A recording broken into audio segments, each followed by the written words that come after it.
قرآن کی وہ نزاکتیں، قرآن کی وہ رعایتیں اور دھیان اور لحاظ جو ہے، کتنا دھیان سے ایک ایک کلمہ یہاں رکھا جاتا ہے۔ قرآن میں عباد کا لفظ آیا ہے اور عبید کا لفظ بھی آیا ہے۔ عباد کا لفظ اور عبید کا لفظ، عباد بھی جمع ہے عبد کی اور عبید بھی جمع ہے عبد کی۔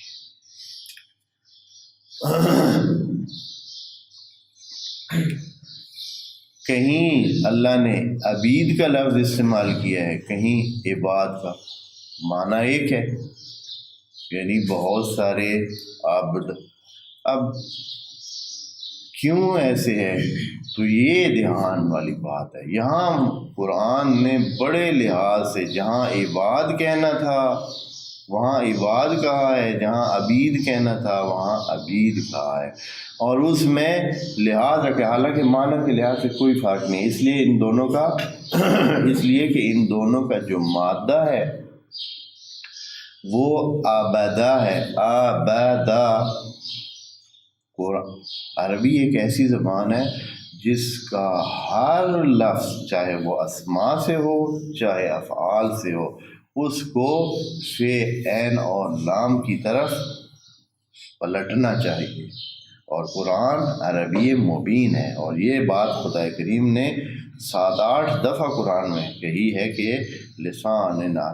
بلسان عربی مبین ہم نے قرآن کو نازل کیا لعلکم تعقلون، اور اس لیے ہر کلمے کو واپس جانا چاہیے فے، عین اور لام کی طرح۔ اب اس میں اور بھی باتیں بہت ہیں، بعض کلمے سے بڑے ہیں تو پھر ان کا کیا بنے گا؟ وہ مرکب ہیں، 2 کلمات کو جوڑ کر بنے ہوئے، ان کی بات اپنی جگہ پہ محقق شدہ ہے، اور محققین کا یہ آ رہا ہے کہ قرآن میں غیر عربی نہیں ہے۔ اب یہ جو عباد ہے اور عبید ہے، اس کی طرف آتے ہیں، بہت زیادہ تفصیل اس کی جہاں جہاں جیسے ضرورت پڑے گی آج کریں گے۔ عباد اور عبید، ان کا جو اصل مادہ ہے وہ بھی عبد ہے، آبادہ ہے، آبادہ سے عبد، اور عبد کی جمع عباد اور عبد کی جمع عبید۔ ہر چند کے بعض ابتدائی تحقیق والے جو ہیں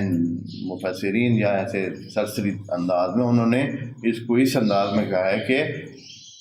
عباد جو ہے یہ العبادہ کے مصدر سے ہے، اور عبید جو ہے عبودیت کے مصدر سے ہے، جبکہ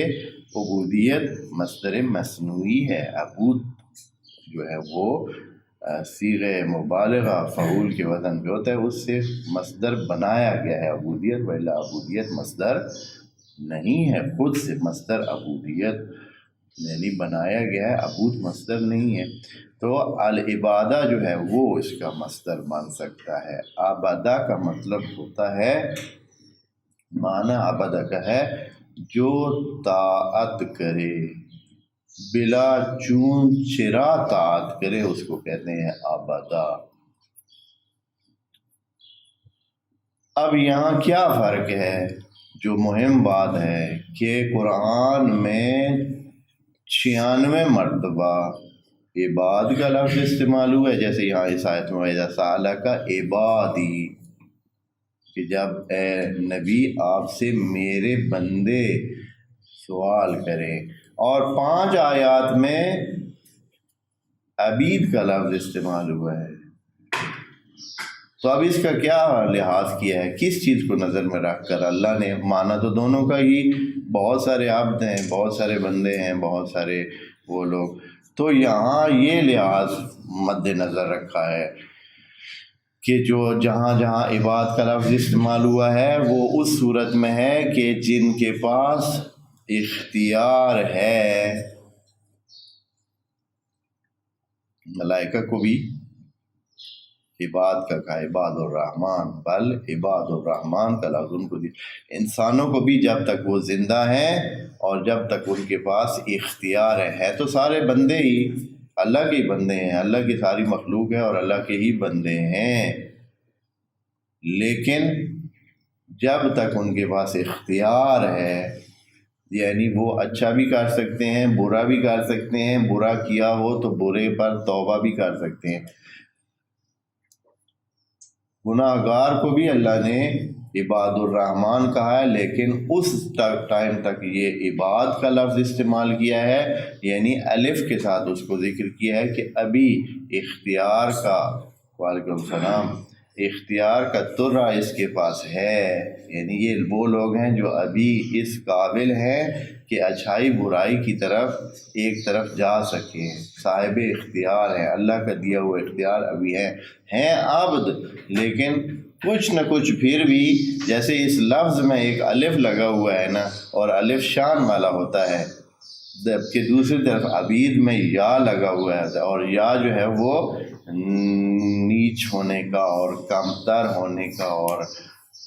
گھٹیا ہونے کا شاخسانہ ہے کہ وہ نیچے ہے۔ خود لفظ میں بھی الف جو ہے وہ بلندی اور رفعت کی علامت ہے، یا جو ہے وہ گھٹائی اور نیچ پن اور کمتر ہونے کی علامت ہے۔ تو یہ عبد میں، عباد میں دو فرق رکھ کے کہ جس کے پاس ابھی اختیار ہے کہ وہ اچھا کر سکے برا کر سکے، اس کو عباد کا لفظ بولا ہے اللہ نے، اور یہ جو عبید کا لفظ ہے اس وقت بولا ہے جب بے اختیار ہو چکا ہے، جرم کر کر کے، غلطیاں کر کر کے اب اتنا نیچ ہو۔ اچھا، پھر یہ ہے کہ جو عباد ہیں اگر انہوں نے اپنے اختیار سے اچھے کام کیے ہیں تو آخرت میں بھی ان کو عباد کا لفظ دیا ہے اللہ نے، کہ آخرت میں بھی چاہے اب اختیار ختم ہے لیکن چونکہ اچھائی کر کے یہ اللہ کے بندے مان چکے ہیں اور اللہ سے مربوط ہو چکے ہیں، تو ان کے لیے پھر بھی عباد کا لفظ چلے گا، لیکن وہ انسان جو دنیا کے دیے ہوئے، اللہ کی طرف سے دیا ہوا اختیار بھی ختم ان کا ہو چکا ہے، اور اس دوران انہوں نے گناہ اور نافرمانیاں کر کے اور اللہ سے دوری اختیار کر کے اپنے درجے کو بھی کیا کر لیا ہے، گھٹیا کر لیا ہے، اس لیے اللہ نے ان کے بارے میں عبید کا لفظ استعمال کیا ہے۔ اور یہ عبید کا لفظ صرف آخرت کے حوالے سے 5 آیات ہیں ان میں، کہ وَأَنَّ اللَّهَ لَيْسَ بِظَلَّامٍ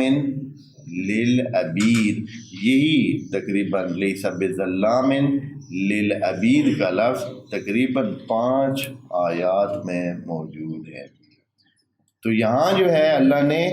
کیا استعمال کیا، وَإِذَا سَأَلَكَ عِبَادِي،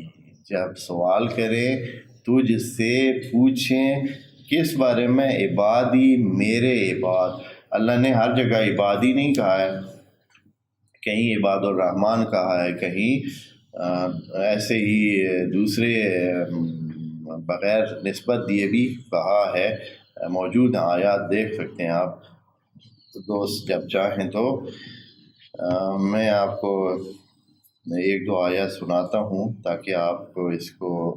سمجھ سکیں کہ یہ کس چیز کی۔ یہ مہم اس لیے ہوتا ہے کہ آپ قرآن کو ذرا دقت سے اور دیکھیں کہ یہ کتنا جو ہے مہم،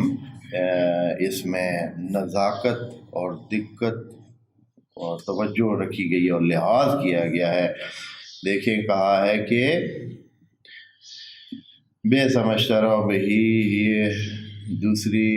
سورت بقرہ کی 90 نمبر آیت، بے سمجھترا بہی انفسہم ان یکفروا بما انزل اللہ باغیا ان ینزل اللہ من فضل علی من یشاء من عبادہ، یا ایک یہی آیت ہے وَإِذَا سَأَلَكَ عِبَادِي عَنِّي، اور اس کے بعد وَمِنَ النَّاسِ مَن يَشْرِي نَفْسَهُ ابْتِغَاءَ مَرْضَاتِ اللَّهِ وَاللَّهُ رَءُوفٌ بِالْعِبَادِ۔ اگلی آیت میں ہے وَاللَّهُ بَصِيرٌ بِالْعِبَادِ، وَاللَّهُ بَصِيرٌ بِالْعِبَادِ وَاللَّهُ رَءُوفٌ بِالْعِبَادِ كُونُوا عِبَادًا لِّي۔ ہاں جی، یہ بھی آیت ایک آیت میں موجود ہے۔ ایک اور آیت میں موجود ہے وَقَالَ لَأَتَّخِذَنَّ مِنْ عِبَادِكَ نَصِيبًا، یہ شیطان کا قول ہے کہ تیرے عباد میں سے میں اپنا حصہ ضرور لوں گا۔ تو ان تعذبہم فإنہم عبادک، تو اس طرح اللہ نے عباد کا لفظ بولا ہے جب تک کہ ان کے پاس کیا ہے، ابھی اختیار ہے۔ ایک آیت میں یہ بھی ہے کہ کل عبادی الذین اسرفوا علی انفسہم، گناہ گار بندوں کے لیے بھی عباد کا لفظ اللہ نے بولا ہے، کل عبادی الذین اسرفوا علی انفسہم لا تقنطوا من رحمت اللہ ان اللہ یغفر الذنوب جمیعا، کہ اللہ بخش دینے والا ہے، یا اللہ ان تمام گناہوں کی مرہم کرنے والا ہے اور ان کو چھپانے والا ہے اور ان کو ڈھانپ کر ان کے نقص کو دور کرنے والا ہے۔ بس عباد کا لفظ جو ہے وہ انشاءاللہ سمجھ گئے ہوں گے آپ دوست کہ ہر چند یہ ہے، عبد سے عبد کی دو جمع آتی ہیں، عبید بھی آتی ہے، عباد آتا ہے، لیکن عباد کا قرآن میں استعمال ہمیشہ ادھر ہوا ہے جہاں تھوڑی سی ابھی عزت اور اختیار انسان کے پاس موجود ہے کہ وہ یہ راستہ اپنائے یا یہ راستہ اپنائے، لیکن جیسے ہی آخرت کا زمانہ آتا ہے اور انسان برائیاں کر کے اپنے اختیار کو بھی ہاتھ سے دے چکا ہے اور اللہ کے ہاں تکریم اور کرامت بھی حاصل نہیں کی ہے اچھائیاں کر کے، تو نتیجہ یہ ہے کہ بالکل کسی کام کا بندہ نہیں رہ گیا ہے، عبد محض، یعنی وہ اس لیول کا غلام بن گیا ہے جو بکنے والا اور ادھر ادھر ہونے والا اور بے قیمت ایک عبد ہوتا ہے، عبید بن گیا ہے۔ عبد عباد میں سے اب نہیں رہا، عبید بن، یعنی خود عبد کی لیول میں سے بھی وہ اس گھٹیا ترین لیول پر چلا گیا ہے۔